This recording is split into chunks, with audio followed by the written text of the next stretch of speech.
G'day listeners, welcome to episode 3 of the Mike on a Bike podcast. I've spent some time thinking about what questions to ask my podcast guests. I'm interested in people. I realised a few years ago that I should have been an anthropologist. Unfortunately, it's too late now to do something about it. Oh, I can hear you saying, it's never too late. But of course it is. A 50 grand HECS debt at age 60 with 10 years to pay it off is just leaving a mess for my kids to clean up. My contributing years are nearly over and I'll see them out as a bike mechanic and small business owner, and I'm very happy about that because it's a terrific job. In the meantime, I can play at amateur anthropology with my amateur podcast. I think I'm interested in 4 things: experience, regret, belief, and wisdom. Our stories tell of what we did to get here, and everyone would change something in their past. Our politics and religions give us a system to live by, and hopefully along the way we'll have gathered some of life's cheat codes and hacks that we could pass on to others. I'm going to try hard to answer these questions as I talk to people and hear their stories. Let's get into it. Right, yous all go. I'm going to pull up the rear. No, because I'm on it. I'm talking to my friend Stephen. Yeah, we're having a good chat. You go. My guest on the podcast this week is someone who I haven't known for a long time, but we've become very firm friends. We all know her as Frank because that is the best description of her personality. She's a very honest person. Lizzie Hart, welcome to the Mike on a Bike podcast. Oh, thanks for having me, Stephen. Share with the listeners where we're at. We're riding mountain bikes. We are riding in the Werricata. We're south of the Curry Township. There could be national parks, could be Crown lands, great fire trails, lots of single track built and maintained by the Curry mongrels. Lizzie, let's start at the beginning. Why'd you become a mountain biker? I used to ride as a kid and I loved it, and I rode heaps, and I remember I used to get speed wobbles going down like big hills, and I reckon I was pretty good at it as well. And I also got hit by a car and almost died. Right. And so for that reason, the fact that I didn't die was enough reason to take it up again. So can I just point out the cognitive dissonance in the 2 things that you just said, which was, I reckon I was pretty good at it and I almost died when I got hit by a car. Well, it wasn't my fault, really. It was the fact that a car hit me. The car's fault? Yep. Definitely. I mean, I may have pulled out on it. It's not the point. And when I woke up, Yeah. I was like 5 or 6. How old were you when you crashed? Like 5 or 6. Oh, okay. And I woke up next to the tyre, and so Right. my eyes saw the tyre. But my Rosebank stack hat saved me. May I also just tell you a little aside, Yeah, come on. which you can edit. We got plenty of time. I remember my dad used to work at Alcan aluminium smelter, Yep, and he's a bit of an autistic bloke like me, yep, except I'm a girl apparently. yep. And Mum called him home because he was a first aider. And Right. you know, no one rang the ambulance back in the day. Yep. Not for And, kids. Not Kids for kids. just take them inside and they'll get That's better. what happened. I lied on the lounge for Yeah. hours. The whole neighbourhood was there. And Dad walks in, and I'll never forget the face. He turns to me and he goes, "You called me home for this?" Right, you weren't dead. And I was like, that's when I knew my dad loved me. Yeah. Sometimes the signs are really easily visible right Yep, there in like front that. of you. And he's been as good of a dad ever since. Have you ever discussed the gut-wrenching moment? Yeah, of no, we laugh concussion? about it. We laugh about it a now? lot. Good. But my point is, they don't make them like they used to. Now I would have been in choppered to John Under. Yeah, but that's all right, isn't it? Nah, Isn't that good? I mean, people need to be tougher. isn't that... Eat a cup of concrete. But how do we balance the need for people to be tougher and the fact that childhood deaths have been declining because we've got things like choppers to the John Hunter? Yeah, good point. I'll give you that. I think. But I just feel a I'd bit rather jealous people- when I see the chopper go and think about all the kids that got looked after, but not me, So you just want to have a ride in a helicopter? pretty much. Well, you can pay for that. But I don't want it to be because of a bike-related activity. Thanks. Fair enough. Yep. Every ride is the one you want to come back from, right? That's right. And can I also just point out that I'm not supposed to talk while I ride because I fall off? Not every time. That only happened once, Lizzie. Yeah. And I'm here to tell you that it's A-OK to talk and ride. All right. We're supposed to be enjoying ourselves. We're out of the house.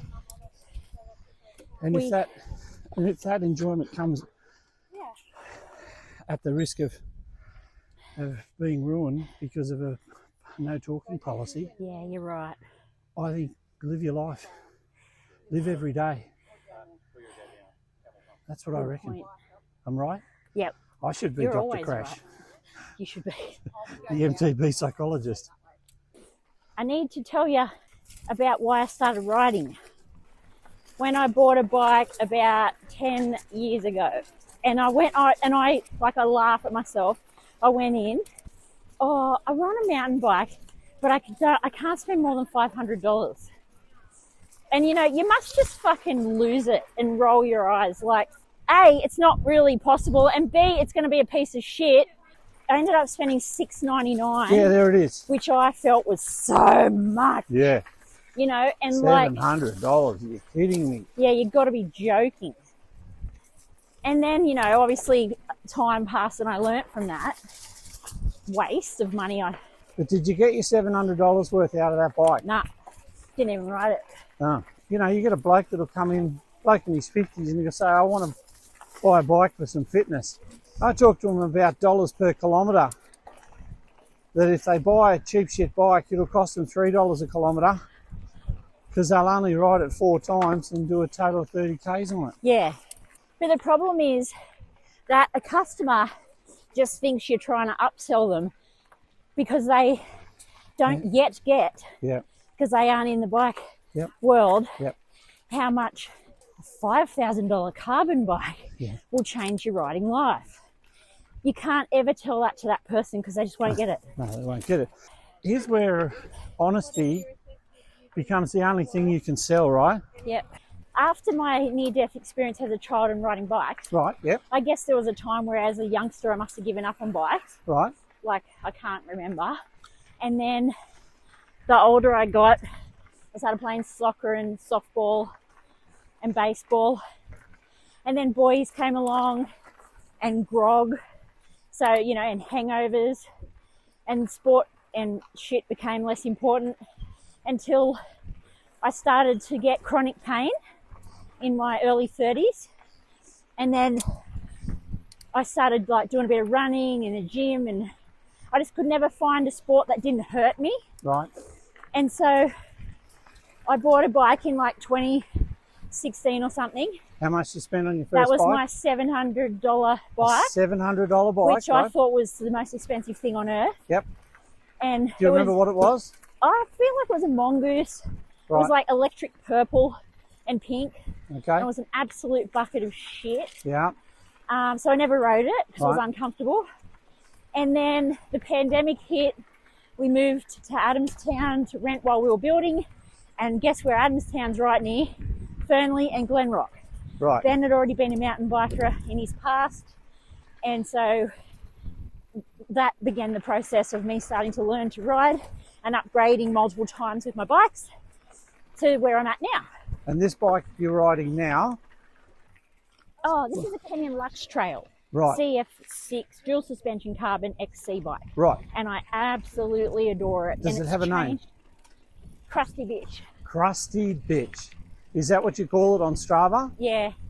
So riding bikes has 50% fixed my chronic pain. Now that's great news. So And your if chronic I- pain is in your back, is it? Hips? No, well, I'm hypermobile. And so hypermobile people often live with pain. Right, Three rheumatologists told me I've got fibromyalgia. right. I don't know, jury's out on that one in my mind. I'm fat, but shit happens. work on that every day and Yep. get nowhere. Yep. Um, Well, you get somewhere. You're not the size you were when I first met you. no, well, I'm about 20 kegs smaller than that, but I've still got 20 kegs on. Well, these things, they take a year to arrive and they take 10 years to depart. Yeah. But you know what? Genetically, this is me, and I'm doing the best I can, and I'm okay with me. Good. Do you have an internal monologue that tells you something? That I'm like fat and not good enough and So all that bullshit. your voices inside your own head are negative. They're not Yeah. positive. They're not saying, oh, you're going all right. No, I'm very critical. However, I have been trying to master that. So like on rides, I have like a mantra Yep. that I say, Let's hear it. different one every day. Like, you know, I can do this, and just repeat it over and over. Like, Does it work for you're you? lapping people on the couch. You're lapping people on the couch. Yeah. That's great. It helps when you feel, because I'm a bigger girl, I'm at the back often, and I'm stressing that everyone's beating me, and that I'm holding them up. But you know your friends don't think that. I do know, but Yeah. still, it's hard for me, the person Yeah. feeling it. Yep. You know, like those mantras get me through when I need them, Good. but it's a matter of remembering to do it when you're in that bad headspace. Yep. Are there days when you know that it would be bad if you got on your bike? Nah. No. Even when I'm injured, I've got footage of me riding one-legged with my broken, like my sore foot on a chair on my inside bike. The only thing that's bad for me is if I don't ride. Okay, very good. It's good that you know that. I often say I almost never want to get on my bike, but every time I do, I'm glad I did. Yeah, it's a bloody effort. It is an effort sometimes. And because, you know, we make it complicated with all our paraphernalia that we have. All our life shit, right? But like, Lawns, groceries, oh yeah, just getting through life other admin. people wanting, Time. time, commitment. And family and friends not always getting how much commitment this is, because you have to keep your fitness up. So Correct. you can't just ride once a month No, and expect to have a good time. you can only do that with an e-bike. Yes. And so, you know, you get the questions from people, oh, what are you doing this weekend? I guess you're riding. I'm like, yes. Yeah, because that's That's who what I am. do. Yeah, that's what I do. Lizzie's honesty can be disarming. She could tell you where she is on the spectrum. Well, I don't know. All I know is that when you're friends with Lizzie, you know that a TMI moment is never far away. One of those shits that I have to do at home is Ben. He keeps wanting to root. I keep putting it off. Yeah. He wanted it. It was supposed to do it yesterday, but you know, I had to go ride my bike. I said, "Oh, can I do it when I get home from my bike ride?" And he's like, "Yep." And no, but then it was dinner time. One of the things I've noticed is that cyclists view transport differently to most people. And I think this is because we know that there are viable options to just driving a car everywhere. You know, fuel's over $3 a litre now. I haven't seen any, car replacement bike purchases yet. But I think in another month, if it stays where it is, we'll start to see it. The problem is we don't live in a 15-minute city. We are far flung from our workplace. This came up this week. Now that petrol's so expensive, the 15-minute cities are starting to look like a good idea. Now, they always were good ideas, but there was this crazy opposition to them from who knows why. From the cookers. Well, from the cookers, maybe from the petrochemical companies, right? Yep. That they're the ones that are most at risk from the installation of 15-minute cities. That's right. It takes me 50 minutes to drive 17 kilometres to work. And there it is. Like, that's a Sydney amount. Yeah, it is a Sydney commute, yeah. Might as well move down there, get paid better. After riding for a while, Lizzie and I finally got around to discussing the big issues of who we are and what we believe. Here it is. There's the question. Who's your desert island person? My dog. My new Wow. dog. look, I don't want to rag on my beautiful Ben, but he's more suited to technology Right. than living on the land, shall we say. So you think that he would struggle feeding himself? If Ben had a bike shop, would he be growing tomatoes out the back? I don't know. Put it this way, the other day, Ben injured a skink and I had to dispose of it for him while he was crying. Wow. He's going to be proud of himself for having that level of emotional availability. Plus, he's going to be angry at you for telling the story. Yeah, I turned him into a lover, not a fighter. A lover, not And a that's fighter. great, except when you're on a desert island when you need to live. Oh, yeah, you'd be bored with that.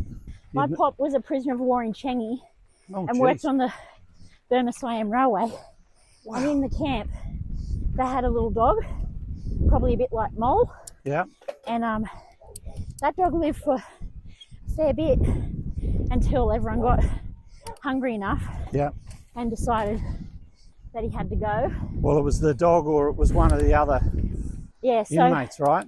they ate the to dog. my knowledge, they ate him, but my pop was a dog lover, hardcore dog lover, and he didn't eat him.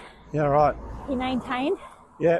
He said, no, I never ate any of the dog But they did used to, because it's one meal, a bit of protein, and I'd rather yeah, and then live your through dog's it. dead. And now your dog's dead. Yeah. But Eating your friends is not, it's not the best way to go. it's not. And then there's a fair bit of guilt associated with that. But if there was 30 people, those 30 people would pretty easily agree on which one of the 30 people should be the first one eaten. Well, Lizzie, we're coming to the end of another episode. So I'd like to ask you if there's a message,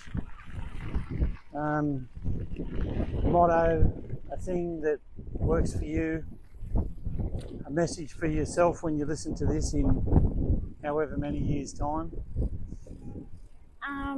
I just think that me and everybody else needs to really put yourself in other people's shoes, because you don't know what other people are going through or what what their past is, why they act like they do, and that have compassion for yourself and others, because that's why this world's going to shit, is people just don't have enough love for each other.